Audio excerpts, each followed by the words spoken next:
नमस्कार. श्री स्वामी समर्थ. नवरात्रीच्या 9 दिवसात देवीच्या प्रिय नैवेद्याची यादी. विविध नैवेद्याचं महत्त्व जाणून घ्या. असे मानले जाते की देवीच्या प्रत्येक रूपाला तिचा आवडता नैवेद्य अर्पण केल्याने सर्व इच्छा पूर्ण होतात आणि देवीचा आशीर्वाद प्राप्त होतो. अवघ्या देशभरात 3 ऑक्टोबरपासून शारदीय नवरात्रीचा उत्सव सुरू झाला आहे. यामध्ये 9 दिवस शक्तीच्या 9 वेगवेगळ्या रूपांची पूजा केली जाते. असे मानले जाते की देवीच्या प्रत्येक रूपाला तिचा आवडता नैवेद्य अर्पण केल्याने सर्व इच्छा पूर्ण होतात आणि देवीचा आशीर्वाद प्राप्त होतो. जाणून घ्या नवरात्रीच्या 9 दिवसांनी 9 प्रकारचे नैवेद्य. देवीच्या 9 रूपांना समर्पित नैवेद्याची यादी. नवरात्रीचा उत्सव शक्तीच्या 9 दिवसांना समर्पित आहे. अश्विन महिन्यात साजरा होणारे या नवरात्रीला शारदीय नवरात्र म्हणतात. या 9 दिवसात देवीने वेगवेगळी रूपे असुरांचा वध करून जगाचे रक्षण केले असे मानले जाते. त्यामुळे या दिवशी वेगवेगळ्या देवीच्या 9 रूपांची पूजा केली जाते. घरच्या मंदिरात देवीची घटस्थापना केली जाते. खऱ्या भक्तीने पूजा केली जाते. या 9 दिवसात देवीच्या विविध रूपांना विविध प्रकारचा नैवेद्य दाखवला जातो. असे मानले जाते की यामुळे देवी प्रसन्न होते आणि भक्तांना आशीर्वाद देते. त्यामुळे नवरात्रीच्या 9 दिवसांमध्ये तुम्ही कोणत्या दिवशी कोणते नैवेद्य अर्पण करावेत याची. नवरात्रीच्या काळात देवीसाठी 9 दिवस 9 प्रकारचे नैवेद्य. पहिला दिवस देवी शैलपुत्री, शुद्ध तुपापासून बनवलेली मिठाई. नवरात्रीचा पहिला दिवस देवी मातेच्या शैलपुत्री रूपाला समर्पित आहे. हिमालयाच्या पर्वतराजाच्या घरी जन्म झाल्यामुळे मातेच्या या रूपाला शैलपुत्री म्हणतात. या रूपात मातेच्या एका हातात त्रिशूळ आणि दुसऱ्या हातात कमळ आहे. ती बैलावर स्वार होते.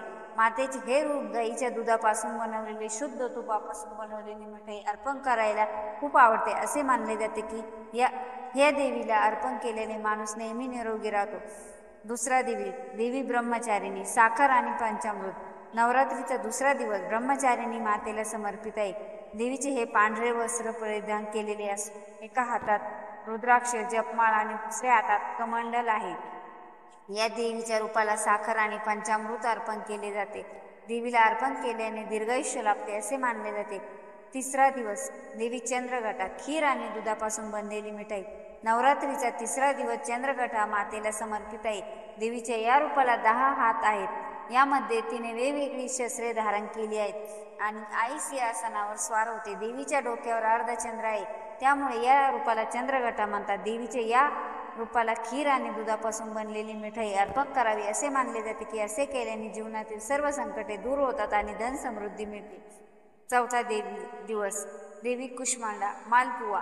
नवरात्रीचा चौथा दिवस कुष्मांडा मातेला समर्पित आहे. कुष्मांडा देवी ही जगाची माता मानली जाते, म्हणजे ज्याने जग निर्माण केले. देवीच्या या रूपाला मालपुवा अर्पण करावा. याद्वारे बुद्धी आणि ज्ञान प्राप्त होते. पाचवा दिवस देवी स्कंद माता, केळी.